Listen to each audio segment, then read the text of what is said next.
Welcome back again. I'm super excited, and today I have my very good friend Joey. Yeah.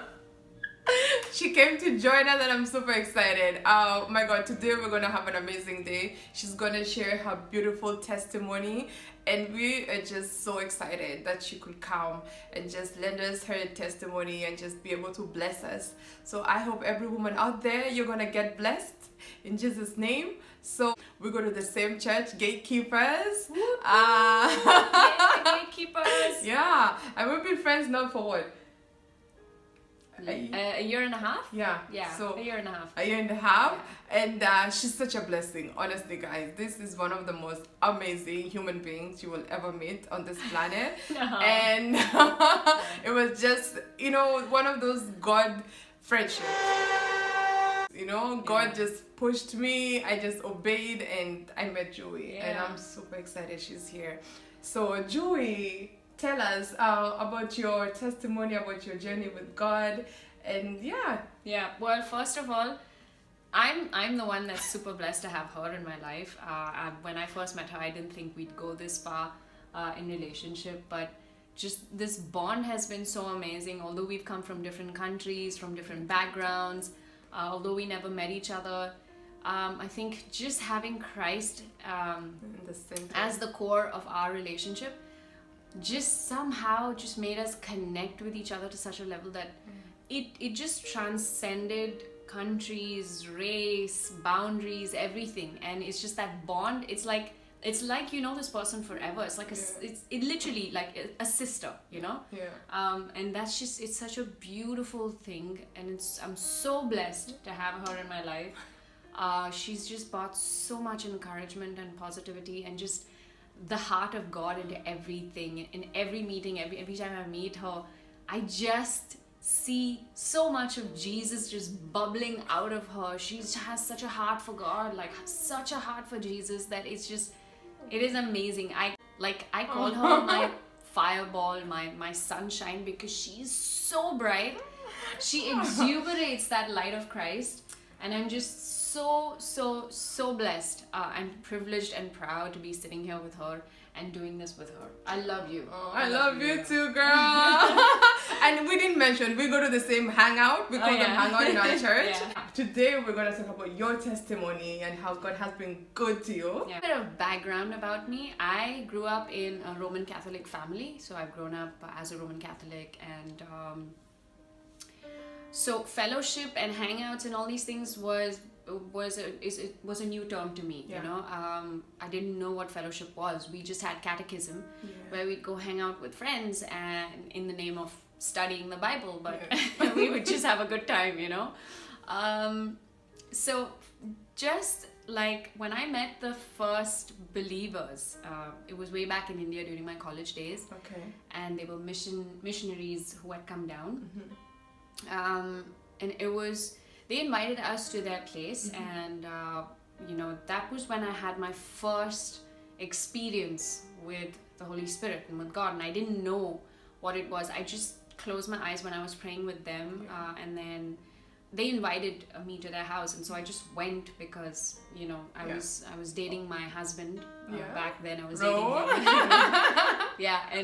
So I just went with him because his mom called us, and so I was like, okay, trying to be the nice girl. But brownie points. Exactly. So we went there, and they prayed, and I just sensed something in that environment. It was like an overflow. I felt like something was literally coming out of my head. This joy, this overwhelming joy. It was just like pouring out from the top of my head. It was just filling me up, and then it was just like a fountain coming out of my head. And I know that sounds really freaky and scary and all of that and overwhelming, but like, I'm sorry, but it was just, at that point, I myself didn't know what was happening, right? So I was very intrigued in then diving into the Bible and learning about it. Because I was like, wow, what was that feeling? That was crazy, So I started reading the Bible, and I really started feeling the heart of God and just learning so much. But something happened down the road, and I had sort of like a prodigal son kind of story. Okay. I went away from God. I just completely stopped praying. I stopped reading my Bible completely. So after that experience, then you just... Oh no, after that experience, I was like completely reading my Bible and everything for like up to 2 years. Yeah. But 2 years after that, I don't know what happened. 2 to 3 years after that, I don't know what happened. And that's I think the time when I just stopped. I kind of got angry with God for something actually. Yeah. I remember I just felt anger. Yeah. And I started blaming God for a couple of things after that. So this whole time I was reading the Bible all by myself. I barely had people around me. I didn't have a community that I could feel belonged to. Or anybody like you can go and ask questions. Yeah. I did not really fit into anything much. And I did meet a couple of amazing people along the way, but for some reason I could not go meet them and pray with them as much as I wanted to, because I was having problems at home with my parents not being okay with my newfound faith. That must have been like such a struggle. It was very, very, very much a struggle. Yeah. And but anyway, it was because I think I didn't have those people in my life that could boulder me down or give me advice or be like anchors in my life. I just stopped reading my Bible completely and I went away from Christ. Yeah. And that was the downfall. A few years after that, like it went on for a couple of years where I was just reckless with myself. I was feeling extremely lost. Yeah. I probably was depressed. I obviously didn't go to therapy or to check whether I was depressed or not, but I was at a very, very, very low point in my life, and somehow pulled through. You know, when you give your life to Christ, He does not leave you. He's like that constant shadow or constant friend, like just refuses to go. He does not leave you. Although you may feel at times like, where are you, God? He does not leave you, whatever happens. And so that decision of giving your life to Christ is a life-changing decision. Okay. From that moment on, He is going to be right by your side, whether you know it or you don't, whether you want Him or not. He is still going to be there. Yeah. So it's a very important decision to give your life to Christ. And so anyway, fast forward, we come to I started going to the gatekeepers, and that's basically where our relationship started as well. But the gatekeepers totally changed my life. It made me realize, so it was now when I started going to the gatekeepers, it was the son coming back to the father, in the prodigal son coming back. When he was like, you know what, enough, I've had it with this suffering, I've had it with, I don't know, eating from pig stuff, I'm going back to my father, even though I'm gonna be a slave, it's better than this. Absolutely. Yeah. It was literally like the prodigal son coming back to his dad. And that experience, like the first day I went to the gatekeepers, that experience was just, I cannot put it down in words, you know. I was just like, wow. It was as if I had, my heart was open and God was just like comforting me. And is it like the first time when you entered gatekeepers? Is when you had it was that during experience? worship. During worship. Okay. And I was just tearing and I was like overwhelmed, and I was like, this is amazing. And so that feeling was so good that I wanted to go back. Yeah. And then the word was so good. Yeah. It was like as if it was being spoken to me, you know. Yeah. And so I kept going back, and it was like, okay, for some reason I love that feeling so much that I was like, wow, you know what? I want to go one level higher. I want to go one level higher. I want to go one level higher. And so I kept going back, and then I was like, what can I do now to experience this more and more and more? And so, there was the invitation to join a hangout, which is fellowship, join a community, be with people from church and get to know them, do life with them.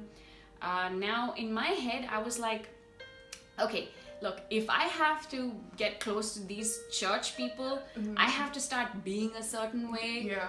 And I am me, I don't know if I can be that holy and religious and all of that, because all these thoughts were in my head of how church people What are supposed to be like. Yeah. But Like man, they're supposed to be in a certain way. We all have to be in one box, dressed in this, just the whole thing about people who think church folks a certain way, and when they see you in a different way, they're like, are you sure you're Christian? Yeah. Why are you so different? It's like, yeah.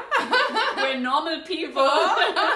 Well, yeah, I mean, not that normal because we have Christ in us, but just generally, like, I thought like all church folks are supposed to be like one, like the same. And, yeah, but that's the word same. I was so wrong because God dealt with that. And like when I met church folks, when I started doing hangouts or fellowship as you call it, I realized how uniquely amazing each one was, and how everyone was going through their own struggle in life, and everyone was going through their own journey. Everyone was at different roads in their journey of faith with Christ, and it was so beautiful to see that you could do this with someone. You could be on your journey of faith with someone. It's not about the destination. It's not about who you were. It's not about who you are right now. It's about who God has made you to be, and everything that He wants to achieve through you, and everything that the whole purpose of your being, rather, in this life, in this world. And it's amazing because I had some amazing leaders in my life. I had some amazing people in church who spoke into our lives, in my life, and who just helped me through different trials that I was going through, and then I realized that you can be uniquely you. You don't have to be anyone else. You don't have to change At to all. be like somebody you think who's holy than the other one. You're like, okay, you know what, that person looks like they're more holy, so I'm just gonna try and be like that person. And God is like, no, I want you to be you. Because one thing I just read the other day, and I was like, okay, it's like God has no favorites. No. Like you can be there and think, oh my God, that wait, person. but I still think I'm God's favorite. favorite. Me too. Well, yeah, I'm always his favorite. But it was like, oh my God, that is so true. Because sometimes you meet somebody and you look at somebody preaching and you're like, wow, those guys are so anointed. God must be super, They must be God's favorite. But God is like, no, I don't have any favorites. And that's just for me. It just removes that competition and that comparison. And then another thing I read the other day, it's like, sometimes we want to copy so much about somebody else, but God is calling us to glean. Like Ruth went and she gleaned behind the women. It's okay to glean, to take what the other person is trying to teach us, but not to copy. Yeah, and I think for you, you came and you find unique people. Oh, yeah. Gatekeepers. And then what happened for you? And Joanne was one of them. Like, I would see her when she was worshiping, she would dance. She would not care who's looking. She would dance. And she was just such a different, unique person. And just to see that bold, unique side of her in church, I was like, wow, like there are so many different people and they're all just so comfortable in their own skin. They're doing their own thing. It's just their heart is in the right place, And so I realized in my journey that I need to be me, and God has made me the way I am for a reason. I did notice change, but it wasn't a forced change. It happened slowly in time with me spending time with Jesus. That's when I felt like the nature of Jesus started rubbing onto me, and that was the change that started happening. And it was an amazing, a beautiful change that like I loved, and I'm so glad that change happened. And now when I look back, I'm like, there were so many things that I did that I would not otherwise do, and I wouldn't even think that I would do those things, but I did them out of love for Jesus, out of relationship with Him. And it's like when you fall in love with someone, and when you start spending time with that person, your nature you start looking alike. Like your nature starts becoming the same because you start rubbing off onto each other. So the more time I spent with Jesus, just me and Him talking in relationship, I realized that my nature was starting to turn like Him because I you're spending so much time with this person. Yeah, and I remember one time when we went to hang out and you gave us that testimony of how God was calling us to be naked. Can you just share that? Because Okay, that that's was one of those embarrassing. things that I was like, oh my God, that is the most beautiful thing like God can ever say to us. Oh my gosh. You know? Yeah. Well. Yeah. Well, it was an all ladies except my husband Yes. hangout, and that's why I was like, okay. But anyway, now that you brought it up, it's so I started realizing that you know, God just loves you the way you are, and you sometimes need to just throw off all the shame, all the layers, and it is a little embarrassing to say this, but when I was having a shower, I just started talking to God. I just felt like His presence was there. Yeah. And at first I felt a little ashamed because I was like, oh my gosh, like I'm thinking of God in the shower and like I'm completely naked. Yeah. But immediately I felt like God said, you know, this is how I've made you. And in front of me, you don't have to worry about the shame. Yeah. You don't have to, you just put your shame aside. Just put everything aside, you know? It's just the raw you in front of me. And Yeah. I love you just the way you are. And I was so connected with God in that moment, saying, you know, I just completely surrender. That experience of just putting shame aside and just saying, God, this is me. I bear my heart out to you. You know, take me as I am. Yeah. So That was a good moment. thank you for sharing that. Yeah. Well,